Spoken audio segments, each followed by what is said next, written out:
As always, pull up a chair and make yourself at home. They're waiting.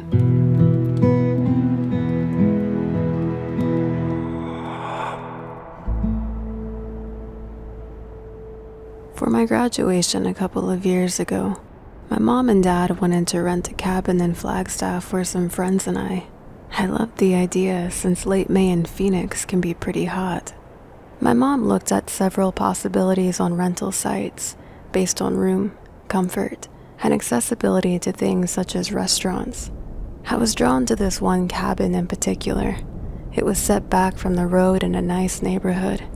The long driveway of this home traveled up a steep hill from which it stood. The kitchen and living room were connected, and there was one large bedroom downstairs, leaving the remaining 3 bedrooms in the upstairs. It had a fireplace, a jacuzzi, and a fire pit in the backyard. When I told my mom I would like that particular cabin, she went ahead and booked it for 3 nights. 3 of my friends and I then began to make plans for departure, what supplies we would bring, and who would drive. Since the 4 of us all had smaller vehicles, my parents were kind enough to loan their SUV so we could all ride together, also making it easier to load up our things. When my friends arrived, we all began loading our supplies in the back of the SUV, and shortly, we made our way west to Carefree Highway. About 2 hours later, we arrived at the cabin. All of us were happy to discover that it was just as nice as the pictures in the listing. We all got out and began unloading luggage, food, and other items. With this occasion being gifted by my parents, my friends and I all agreed that I would get the large bedroom downstairs. My friend Braden took his stuff upstairs and selected one of the bedrooms. Then my other 2 friends, Austin and James, decided they would sleep in one of the other bedrooms that had 2 single beds. After we got a bit settled and things were squared away, we decided to explore the house a little bit more in depth. The first place we wanted to look was in the garage, part of the reason being that we thought it was important to check through the house to make sure there was no cameras, open doors and windows, or worse, someone lingering around the property. The garage had 3 doors, and when we opened one of them, it clearly looked like some sort of trash closet. We tried another one which turned out to be locked, but when we opened the 3rd one, all of us just stood there, speechless. There was a very long and dark access tunnel that seemed to travel the entire distance underneath the house. We stood there silently for a moment until I spoke up. No, we're not gonna go in like those kids in horror movies that decide to explore a dark, creepy tunnel and get killed. Though unnerved, we shut the door and did our best to barricade it. We checked all the doors and windows, made sure they were all locked, and then left the house to do some grocery shopping. When we came back, we started unloading everything until we noticed several of the doors had been unlocked. This obviously made us all uncomfortable, and we started discussing it pretty intensely. We were trying to figure out how it was possible the doors became unlocked. We thought maybe one of us had gone outside to get something and had just forgotten to relock it. But when we saw how many of the doors had been compromised, it didn't seem too likely anymore. The truth is, all of us felt strange the moment we stepped into the house. This was difficult because it really was a beautiful place, but something was just off about it. All of us felt it, but nobody wanted to say anything. That night, all of us made dinner and decided on a movie to watch. It wasn't about a half hour into the movie that loud banging started coming from the ceiling of the cabin. All of us looked at each other, and that's when we heard it. Heavy footsteps, as if someone was walking on the roof. You could even hear the creaking of the boards underneath the weight of whatever this was. It would pause a while, and then start back up again. We decided we would walk all through the house to make sure everything was secured, double-checking the locks as our uneasiness grew. None of us got much sleep. The creaking, the banging noises, and the sound that we could only describe as someone on the roof continued. When we got up that next morning, many of the locks had been unlocked yet again. I was about ready to make some breakfast when I got a text from my mom asking how we were all doing at the cabin. I didn't want to tell her what was going on since she and my dad put a lot into this trip, but I did give her a little hint that we kept finding doors unlocked. Strangely, she had suggested maybe it was a smart house, and that it was possible that's how some of the doors were unlocking. What she said didn't really make me feel better, as I knew this house was not that kind. These doors were being tampered with by someone or something. All of us were still trying to make this a good trip, so instead of staying in for breakfast, we decided to go to a nice restaurant in Flagstaff.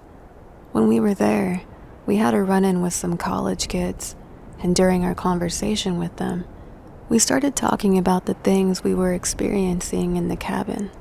Of course, now with interest in our situation, they wanted to come over, suggesting they bring a Ouija board to see if they could contact whatever was making the noises and opening the doors. I told them that was not going to happen. I knew doing such a thing would only make our bad situation worse. We headed back to the cabin by evening and decided to get our dinner delivered. We all wanted to stay in the living room since now we were all nervous, so once again, we threw on a movie while we waited. Throughout the movie, we were all kind of discussing how all of us were feeling about that cabin. Just then, we heard 2 loud knocks on the front door. All of us froze and looked at each other frightened. My friend James said, "You guys are idiots. It's just our food." But when he opened the door, he turned back and looked at us, his face completely pale. Nobody was there. At this point, I really considered just leaving. I felt really bad for my parents, but I didn't know if any of us felt comfortable enough to spend another night there. Here we had 3 nights to celebrate, and we didn't even know if we were going to make it through 2. I finally spoke up. I told my friends that I was going to sleep downstairs, and they could all sleep upstairs together. I thought if they felt I wasn't scared, they might be more at ease. But honestly, I was pretty frightened. Once again, we began making sure all the doors and windows were locked. We also checked closets and under beds. I wasn't sure what good it would do, but I got one of the butcher knives from the kitchen, and I kept it in the downstairs bedroom with me. I wasn't comfortable sleeping in that room at all, but I did eventually fall asleep. At about 5 in the morning, I woke up and the room didn't feel right. All of a sudden, I hear a click, and the sliding glass door that led to the backyard began to open. I jumped up with the knife and opened the curtains that covered the door. The door was indeed open, but nothing was there. I laid in bed awake, waiting for the others to finally come downstairs. When all of us started gathering in the kitchen that morning, none of us looked like we had slept. My friend Austin, that was sleeping in the same room as James, said that he heard whispering in the room. And when he leaned over James to tell him what was going on, James woke up, flipped out, and punched him in the face. Braden said that he heard whispering in his room too. This is when I finally decided to text my mom and tell her that we felt something was wrong with this cabin. I told her we were thinking about heading back home a day early. She told us that we should just try to do something fun and see how we felt later in the day. We tried that, and we did stay in Flagstaff for most of the day. But when we got home later in the evening, once again, the walking and banging started on the roof. We knew we had to leave the cabin clean, so we came up with a plan of who was going to clean what, and who was going to load the stuff in the SUV. We were able to get everything cleaned and packed in about an hour. Since we were supposed to turn all the lights off when we left, I told my friends that I would grab the last bag and be the one to turn off the lights. When I did this, I stood in darkness and silence for just a moment, and I could feel it, the heaviness. Something was there. I bolted out the door, got in the SUV, and drove us all home that night. My mom was wondering why I was home early, and I told her everything that happened over the last 2 days.